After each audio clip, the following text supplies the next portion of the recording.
This is day 1081 of the Arukh HaShulchan Yomi. Flag sponsor coming Shim of the Arukh HaShulchan Yomi. Please comment me directly. You very greatly appreciate it. Today we're doing your idea Siman Tzadik Vav Sif Chaf Aleph to Tzadik Zayin Sif Ches.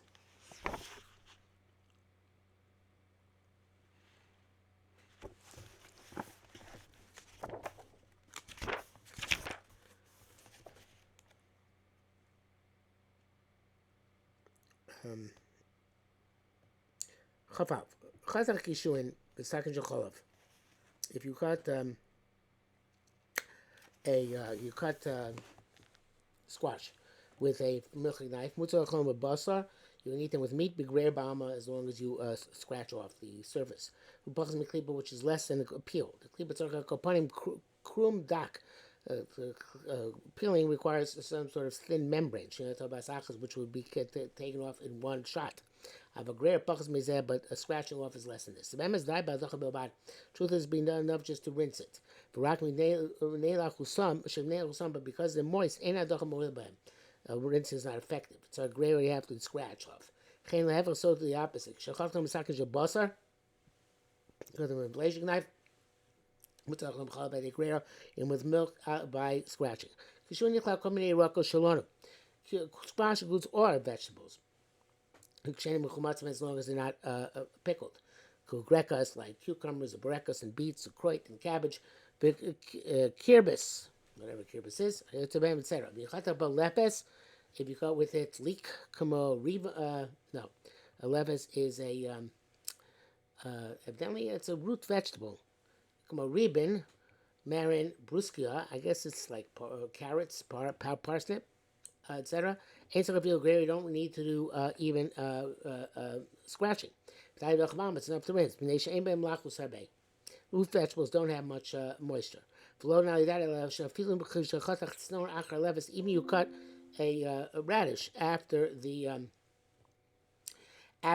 root vegetable, it's known the radish is permissible by rinsing kamal lepis just like the root vegetable. Chazal is Chazal's Mesorah that the root vegetables cancels the taste from the knife. Bishatam lepis mishuneh, because the taste of the root vegetable is different. Vatel tam and distorts the taste which is emitted by the knife. Specifically, a root vegetable which has a different taste. But a vegetable, lechem, or bread, with shard varim and other things, they don't negate the taste. And even with the root vegetable, you can't cut the radish more than one time. Not more times.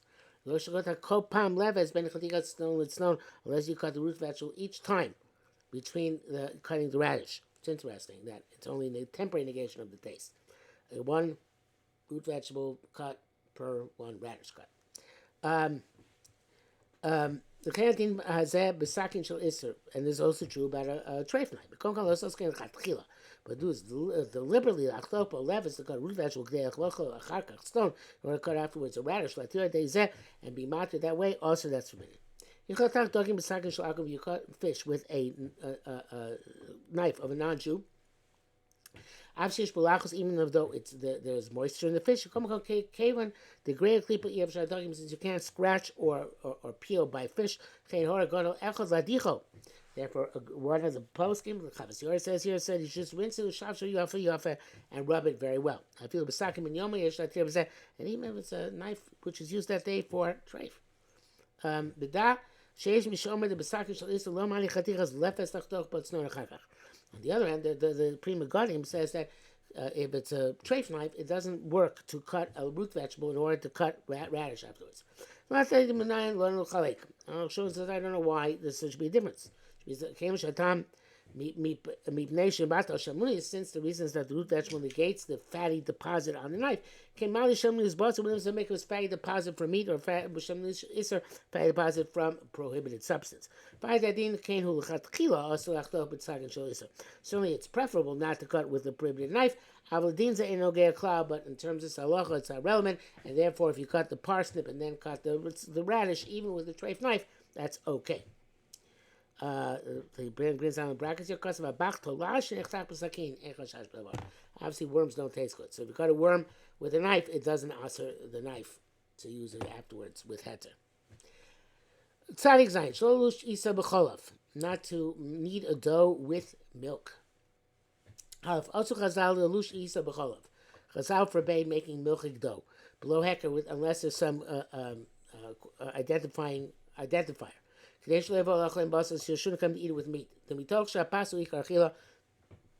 Since bread is the primary commodity of food, the ben achilas bas ben achilas chalav and achal pass whether one is eating milchik or flesh or milchik. In the old days, not Americans. They would not eat without bread. Chashishu shaloyab or other countries, not America. Chashish shaloyab achlem basar. They're concerned they might come to eat with meat. The Godim said Gedo Godo. They made a tremendous offense here. They said that if you bake the bread, which with together with milk, also you're not allowed to eat it at all. I feel vado, even by itself. I feel even with milk.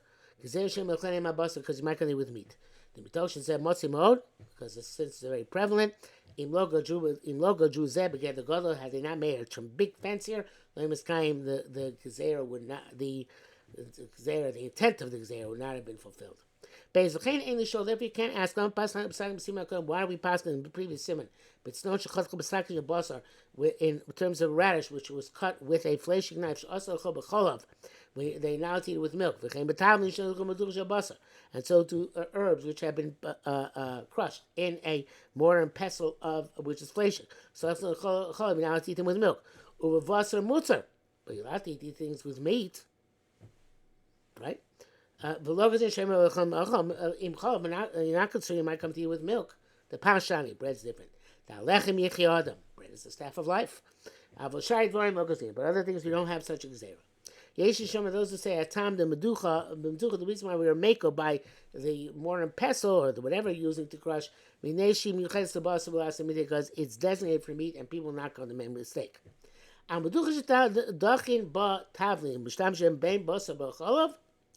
But a mortar and pestle which you use for spices, which you use then for meat or for milk, and where the mortar and pestle is not designated for milk like a flesh specifically. And it came to pass that you crush their garlic together with goose fat. Also, you can't use that mortar and pestle anymore, even for meat. Maybe because you use it for milk. You must therefore do gola, kasher it, and bring it back, restore it to its original state. That is the task. All the goyim disagree. The Chazal locals are lechem avado. The thing to make such a gzera is with bread. And it's the Pri Yachodesh ben Chos Yaakov and Chavas Das all arguing that that's and that's the primary halacha. This whole gezerah that you can't even eat it by itself, it only applies to bread. A mortar and pestle, which you used for milk, you can inadvertently you can continue using it for milk. Gimel Hadavar Pashat. It's obvious. Shem Shalasalush B'Cholav. Just like you're not allowed to knead a dough which is milchik. Mochen Asalush B'Basar. So you're not allowed to knead a fleshik dough. El Basar Lo Shachs there. But by meat, it's not relevant. If you put meat in the bread, you'll be able to tell. You're not going to come to eat it with milk. And if there's meat actually inside the bread, it's okay. Fine. But use goose fat or any other chicken fat, whatever. Certainly there's a lot of fat, so you can tell that this is fat from goose fat. If it's a little bit of fat, also it's forbidden. Over the Rabbanan, you can't say, oh, well, look, chicken fat is only the Rabbanan. Because since the main issue here of the Gzera is you might make a mistake, my Dorais my Rabbanan. Doesn't make a difference to Dorais Rabbanan, you might make a mistake. Even if he look at the other end, but the Gzera Chazal was even eating meat, a milchik bread with fleshik with ain't there bishul. The bishul is not the raisa. You're not cooking, and yet nevertheless Rabbanan made together. Came mali hach the Rabbanan. This Rabbanan, this Rabbanan. It's possible to say then maybe they're afraid maybe they're going to put the bread in a pot of hot meat, in which case derech bishul. But it's a very difficult thing to say that. There's no distinction. Like we wrote, that the halacha of fleshy bread mimics the halacha of milchik bread, unless there's a specific heker.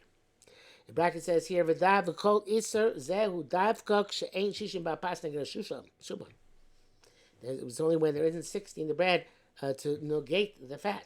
The shishim mutzah, when there is 60, then it's not a problem. Dal isamar sham. It says in the Abdino King Tura, if you made the bread in the shape of like an ox, then you can use it, you can knead it with milk. So actually,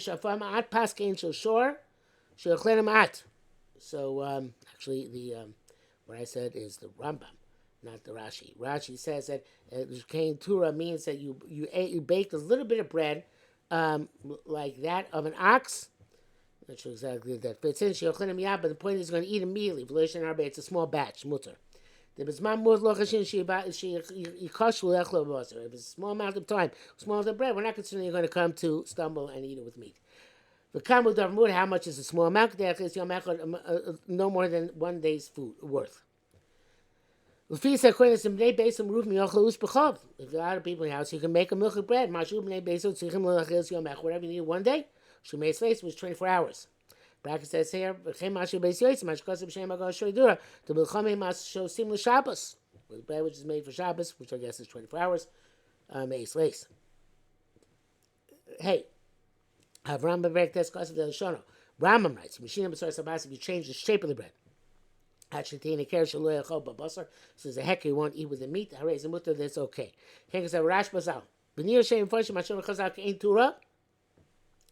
That became Torah means lashon rosh tosh b'kalayim, not like an ox. But the Rashi says like an ox, which evidently somehow means a small amount. But they explain like something which is like an angle, like a triangle, like rosh tosh b'kalayim, which is like the triangle at the end of a furrow. It has this different countenance. You're not going to come to you to make them say with meat. Perhaps on this account, the custom is in all the diaspora. When you bake with butter and with milk, and you call it putter cakes. Make it differently than regular bread. So you twist the dough, and you call it, everybody can tell. This minig Yisrael is clearly something which is appropriate. And lately there have been people come who have not done this. And we have to rebuke them. Unless this bread is filled with cheese, which is obvious, then they won't come to eat them with meat. Or there's so much butter, you can tell right off the bat that it's milchik. They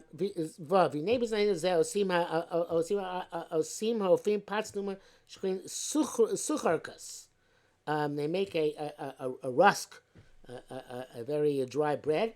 And there's some which are made with milk. Milchik rusks. There's no difference the way they look, and the dry bread, which is neither.